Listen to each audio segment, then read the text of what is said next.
Welcome to Danny Puckett's 335i BMW. This has been the most reliable car on the trip, even though they're a meme for being the most unreliable stuff. It is pretty darn comfy in here. He has one nice bucket seat. I'm in a nice comfy seat right here.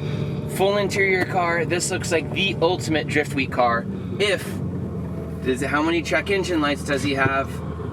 He has no check engine lights right now, but he does have a lot of dash lights. Is this the normal amount of dash lights you have in a BMW for drifting? Yes. Okay, do you ever have more? No. This is just like the standard? Yeah, that's the regular. How about the airbag? That one always is there because you took the airbag off? Yeah, the airbag module is all out. It's nice you have all those extra screens to show you all the things you deleted on the vehicle, like the traction control one, the airbag, the seat belt, the brake. Is the brake one always on? Yeah. Oh man. Well, there's something good about it. You know, all the lights work. Well, this has to be the most comfortable drift week car so far that we've been in. I love this car. So I bought one of these cars, but it was in the wrong color combo and I kind of hated it. But this is one of those things where like this could be a modern JZX. It's got a manual transmission. It's an inline 6. It's twin turbo. You would think on paper this car would be absolutely amazing. And especially because typically BMWs are really good drift cars. But there's something hilarious to note. I would think it would be unacceptable for a JZX door handle to do that, but that's just modern BMW stuff. Like all their interior stuff is kind of garbage, but kind of good at the same time. So like this leather pleather vinyl seat will last for hundreds of thousands of miles, but their door panels will fall apart. Such a weird combination. All right, let's get out of here and chat. Hello everybody, welcome to another episode. Here we are at Clutch Kickers track in Florida over by Pensacola. It is day million of Drift Week 2. Last day of the official trip. We're going to be doing more days other than this and just keep drifting. But this is Danny Puckett. Danny Puckett is someone that came to Lone Star Drift events forever ago and was making media with us. He's been doing all kinds of stuff. So we have a bunch of decisions on where this conversation could go. We could talk about old school drifting in Texas. We could talk about driving a 335i BMW. We could talk about he's been shooting for Von Ginn Jr. and stuff for the past couple years and doing all kinds of rad content creation like that. We could talk about Drift Week. What do you want to talk about? I'm down for any and all.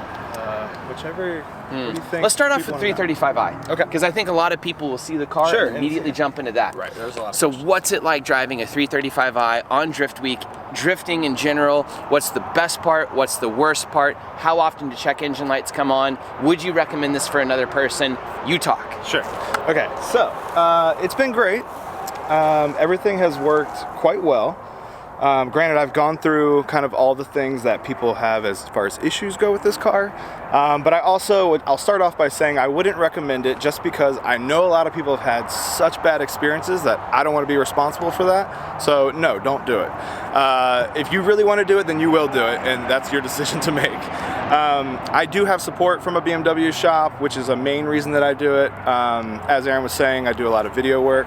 And I've been able to sort of blend the two, so I provide video work to a local shop in San Antonio called M-Technic, and they help me out in return with making sure that this thing works all the time. Otherwise, I don't know that I would bite the bullet in order to work on the car. As far as Drift Week goes, it's been amazing. Riding in it is super comfortable. We put the stock seat back in the passenger side. It's heated, motorized, you can control the bolsters. The cars ran great on the highway, pretty low RPM. We've been doing like 80, 85, probably averaging most highway speeds. Had the roof rack on with a bunch of crap on the top of it. I brought my wife with me as my co-pilot, so with that came like probably 6 extra bags. So it's been great for storage, back seat, cooler, trunk, all full, rides great. BCs ride amazing on the road, super smooth and comfortable. The only issues I've actually had is I added an angle kit just before leaving, which was maybe a bad idea, but it's really worked out as far as driving on track is super good, on the street, and then in between, questionable, mostly based on fitment and wheel sizes, but I think I finally got it dialed in, switching to 17s. But yeah, that's it. As far as like having any real issues so far, motor-wise, it's been chugging along. So when you say you don't recommend it to people, what are the specific issues you needed fixed by a shop? Like, what were the things that would make this unownable for a normal drifter? Sure. So early on, and this is based on the history of this car, which a lot of BMWs, they all got a different backstory on who had it and what they did with it. Everyone's biggest thing is always like keeping things maintained. Things go bad on the car, but it's the same things that would go bad in, say, a 240 or any popular Z. Power steering pumps, things that you're just naturally are going to get beat to shit. I did have an electrical issue early on that I would not have known what to do, which had to do with the fuse box. It was like one of the main power wires coming into it was like melting stuff, and it made it do all sorts of weird shit. And so it took a lot of like just trying to figure out exactly what was going on, and then replacing that thing was a mess. So that's something that I wouldn't want it to touch. And then as far as just like going through the car constantly, like I didn't have to figure out a lot of those small things. Like as they happened, I just went to the shop and was like, hey, like I'm gonna need to do this, this, and this. And they're like, okay, cool, yeah, walnut blasting, yeah, we can do that. I'm on my second power steering pump, which is something that you could easily do yourself in your driveway. But like for myself, I honestly haven't had too many big issues. The oil filter housing, they leak on these, so that needed to be changed. Again, that's something you can do yourself. So there's not too much. I think it's mostly if something were to happen that I really didn't want to do. Swapping the turbos is really bad. You're like dropping the subframe. It's a long, like tedious job, and if you don't do it a lot, then it's probably going to take you the weekend. Cooling is an issue with these all the time. I still run a stock radiator. It's been fine. I added an oil cooler, and the air intake temps get really hot, so adding this hood, a vented hood, really helped a bunch. It's really just been those small things, running wetter water for coolant. Yeah, that's it really. It's an MHD back-end flash, and also using JB4. So it's fairly basic, but a lot of people have run the same recipe and had really bad experiences. So enough to where they get rid of the car. I got rid of mine just because it went into lit mode all the time, but it drifted well, had good power. But these things can control the boost, so they cut off all boost when they go into lit mode, and it suddenly becomes so slow if you're in drift, you're just coming out of drift and someone's hitting you if you're in tandem. So it's a sketchy car in tandem. So for Drift Week, how many laps have you gotten? Because you're doing media mostly, I think. You're a media guy and you're a driver. So I see you doing interviews, I see you making episodes for BC Racing. I see you doing stuff. How many laps have you gotten? And were you limited in the amount of laps you could have gotten because of the car, or just because of filming, or could you do way more? Because some of the guys have got to be on like their 500th lap on this trip. It is wild. So yeah, no, I kind of kept a similar recipe as I have at other events. So yeah, I do blend a lot of media with it, which kind of allows me to be able to do it in general. I would say, yeah, definitely. I have to cut back on some of my track time compared to being able to handle some media. And the car itself, I don't think has really held me back much. I brought more tires to use than I've been able to use. And some of that is just because the tracks have been so good on tire. As far as laps total, I mean, I would say over the 150 mark. And I've also kind of had the same mentality going into it, like knowing I have to drive the car. And I usually street drive this to our local events. So I'm pretty used to kind of like balancing out the amount of track time I get to also like how comfortable I get. If I start getting a little too crazy, I'm like, all right, I need to dial it back a little bit. Or if I start to break something or bend a fender, or just like driving at lock for too long and rubbing wheels and stuff like that. So a lot of it is telling myself like, okay, like turn it down a little bit. You still got to drive it. You still have stuff to shoot. So yeah, it's sort of a balancing act. I did go check because he said bend a fender, and the 2 doors are plastic front fenders, and the 4 doors are metal. And I always forget about all this stuff. And actually, the later 4 doors goofy. also have those plastic fenders. Oh, are they? Yeah, I think it's like the first 3 years, so like 07 to 09 have the metal ones. Yeah, so kind of hard to find them, but yeah, BMW's kind of goofy. Yeah, they do some weird stuff. So, what was the hardest part about Drift Week? The hardest part about Drift Week is probably the balancing, I would say. Like, I think everyone thinks it's like so easy, especially from like the vlogger's perspective of like, oh, you're doing a shooting video. Like, it is really, really hard to make sure that you're having fun and driving as much as you'd like to, because that's the reason that you're going to do this. But also being able to handle all the media side, meet deliverables, do all the things that you wanted to do while you're there, drive with different people.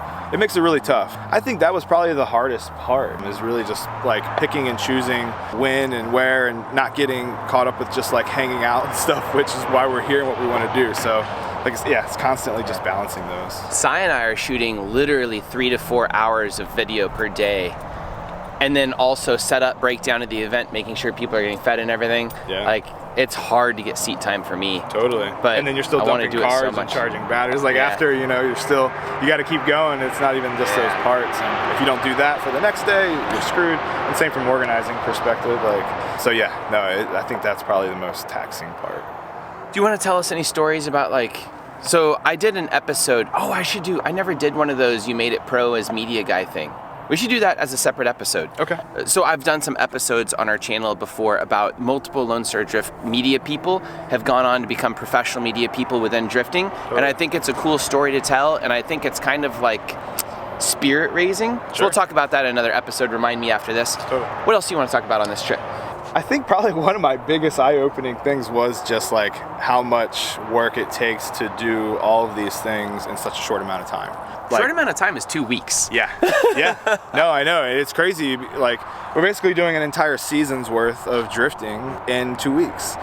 Everything that would happen for all of those events literally happens in those 2 weeks, besides the planning, which Aaron's been doing since, you know, whenever he just figure out a time to make it happen. So, yeah, I think that's probably the most mind-blowing part to me. It was like I was trying to anticipate it, and then there's just no way to really put into words of just like how many things, and you're gonna miss stuff the whole way through. Basically, like you just got to pick and choose which those things are that you're just gonna like let die and be okay with that, because that's just the way it is. And I've been really lucky in my car working. Like there's so many people who have been up overnight changing, you name it, like motors, diffs, transmissions. Like I've seen so many things out of the car. People change cars. Yeah, switching cars. Which isn't necessarily allowed, but I can't tell people to go home. Right, yeah. If you're here, you gotta do it. So yeah, like, I mean, luckily the only bolts I've turned is taking wheels off and taking the hood vent off, so. Your car has probably required less work than almost any car on this trip. So in that respect, it kind of is a really good car for this trip. Yeah. Could you push it for 100 laps a day, do you think? Yeah. Yeah? Yeah, I think so. I have dialed back some, like how much, how hard I drive and stuff, just based on like, okay, I know how much stuff like I have to take care of before the end of the day. Do I really want to maybe be changing this or that, or break an axle, or so it's been definitely like pick and choose and trying to be smart about what I'm going to do. But that all is kind of part of this car in general, was sort of that aspect, and that's why I was like, you know what, like Drift Week is, I think it's meant for my car and what I'm doing, and also able to like bring a lot of the like partners that I've worked with in the past all together to like for me to actually drive and not just provide media to them. Did you get to the point where the trip was paid for by the sponsors on the car? Yeah. Wow. Yeah, that's pretty amazing. much. Yeah, pretty much broke like even. Broke even? Yeah. To talk to Holly afterwards. There's probably maybe a little bit over in some areas, but yeah, that was kind of the deal. Was like, if I can make this happen for zero, basically, as far as like what comes in and what I deliver to people. Granted, it's not like your typical sponsorship because I am trading video, so it's kind of like we made an agreement for some you video still got to work. work for it. Yeah, totally. It's not just like a full-blown sponsorship, but yeah. That's pretty rad. That's kind of my goal, is like, especially for like the guys like Fielding. I would like Fielding to continue with this, but it's very difficult for him because he hasn't found the magic bullet of how to make ends meet for a trip like this. And it's kind of struggle bus, and it's hard because like he has fear of missing out, doesn't want to miss a trip, but also it's difficult when you live a full-blown racing career like he does to do something like that. So pretty crazy. Yeah, luckily for me, video being my job and my passion and hobby, it's like I've really been able to lean on that a lot. So like these partners I've been working with for a long time, just not as a driver, as someone who provides media to them, you know, for their teams. So I guess in that regard, I sort of have an upper hand, you know, from an aspect of like, oh, they know, you know, what my work is like and that I can deliver it. And also just working in that realm, you know, I've seen a lot of pitch decks, and I know what, you know, companies are going to look for and what they appreciate. So I'm excited for that though, because I want the drivers to be able to do these events as many times as they want, and that type of scenario where companies are helping out with the trip and everything else allows them to do it over and over again without murdering their bank accounts. Totally. Because this is an expensive trip. Yep. It just makes sense. If you're going to do, some of the guys will be doing 10 days of drifting on track by the time we get home because we're adding some bonus days. And I mean, like, plus car prep and everything else, if you're a drifter, you understand what 10 drift events is like, especially when they're in different states, traveling everywhere. Yeah, it's pretty crazy. Okay. Anything else you'd like to talk about? Anything you're passionate about? I don't think so. I think that's really it. You're great at speaking, by the way. Thank you so much for carrying it. Appreciate it. No problem. Yeah, no, I think it was great. Okay. Thank you so much for watching this episode. Would you read off the back sponsors? Yeah, so Drift Week 2. I'd like to thank BC Racing, ECU Masters, Y-Plate Imports, and Aaron Lucy and Lone Star Drift. Oh, thank you very much. But without these guys, we could not do this event. I just want to say a huge shout out to these guys.